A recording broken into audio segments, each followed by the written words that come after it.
Hi guys, Mathologic here.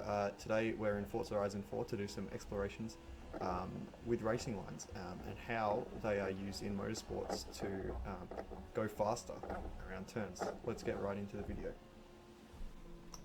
Hi guys, before we get into it, I didn't realize how loud my wheel would be in the background, so please just excuse that and just focus on the commentary. Okay, so here we are in our 1991 BMW M3, and we've got a very tight corner. I'll show you what we're dealing with here. We've got this nice tight corner, and we're going to do some investigations.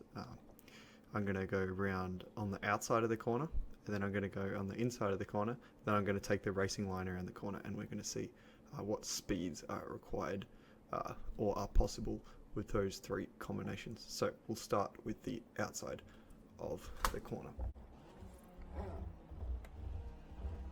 Couldn't go much faster than that, otherwise I'd lose traction.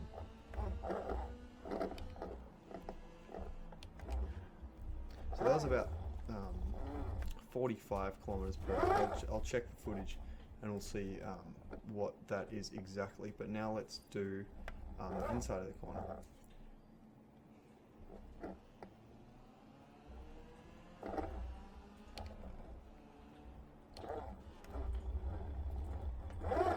Yeah, I could not go much faster than that at all. As you can see, I started actually veering outwards there. So that was about 31 kilometers an hour.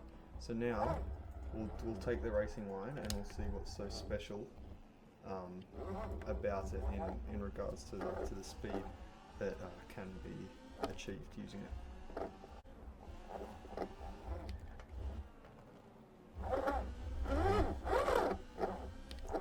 Lost a bit of traction at the end there, but I think that was a good example of using that racing line. So using the racing line, we got up to a speed of around 50.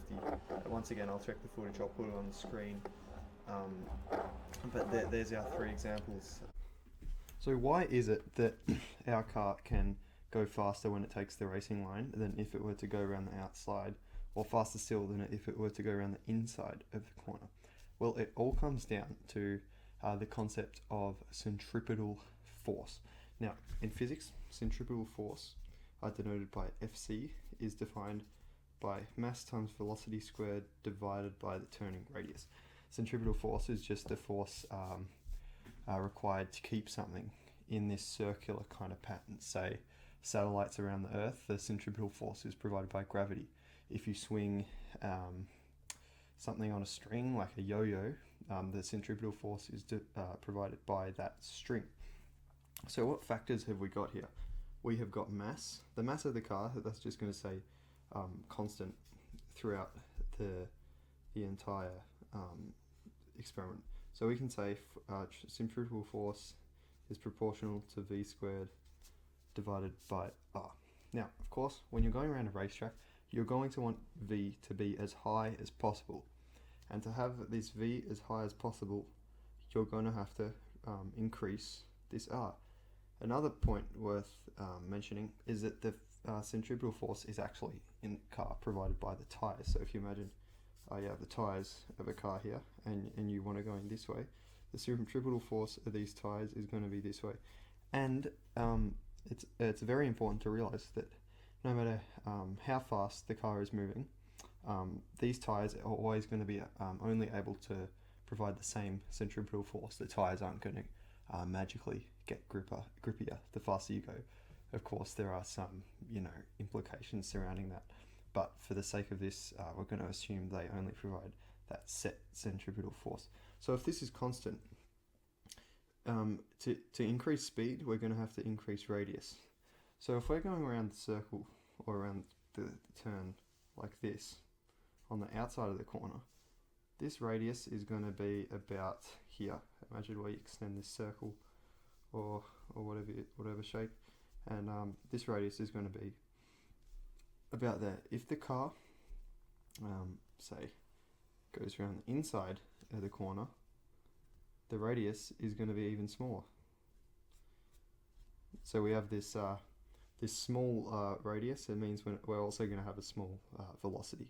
We've got a slightly bigger radius here, but we're also going to have that smaller velocity. Now, if we take the racing line that is starting from the outside of the corner, cutting in like this.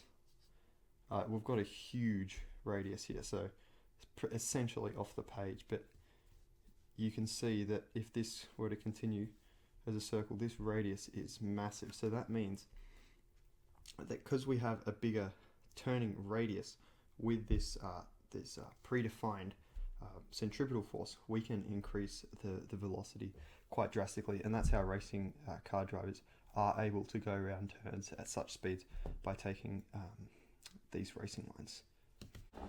That's it for this video, guys. Thank you very much for watching. Hopefully you learned a bit about racing lines and how they're used to optimize motorsports. I'll see you all in the next video.